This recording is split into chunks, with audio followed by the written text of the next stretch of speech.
Hey, Scott here. Welcome to episode 6 of In the Shop with Scott. After finishing up that spoon last week, I thought, why not start another one? So here's a little of that hand carving action. Hope you enjoy. With the blank previously cut to the rough dimensions on the bandsaw, it was now time to use the benchtop belt sander to smooth out and get down to my final dimensions. This is a 60 grit belt, so it takes off material pretty quickly.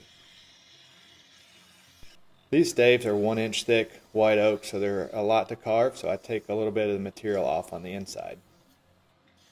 And whether you're a whiskey drinker or not, this smells amazing in the shop.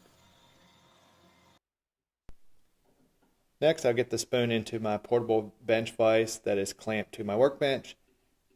Using the hook blade knife, I start cutting out the inside of the spoon. I know a lot of people just would hold the spoon in their hand, and using green wood that would be okay, but using this dry oak, the knife can really skip off of that, and I had a close incident about a year ago and took a little bit of my fingertip off, so I now prefer having it locked into the vise. Once happy with the inside spoon, I now work on shaping the back and the handle using spoke shaves. So you can see here it's sped up a little bit, but this takes the material off pretty quickly.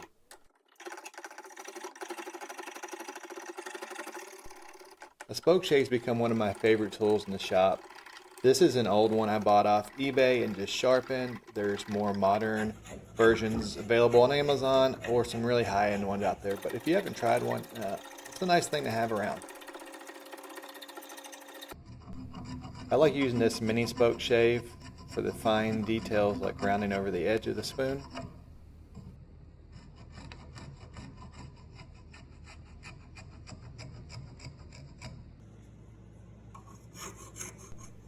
The final shaping is the handle of the spoon. With it now clamped down, you can start working with the spoke shave. And just work side to side, taking some off till we get to a more oval shape.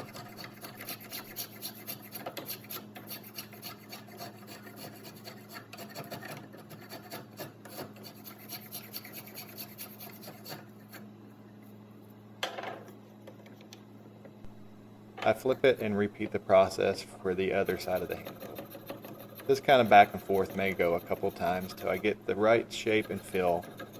Each spoon's going to be a little different. It's just kind of how it feels in the hand.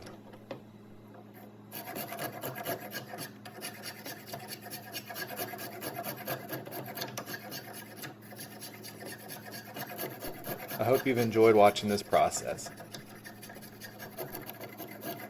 If you like what you see, don't forget to subscribe, hit the bell for new video notifications, like, comment, and share.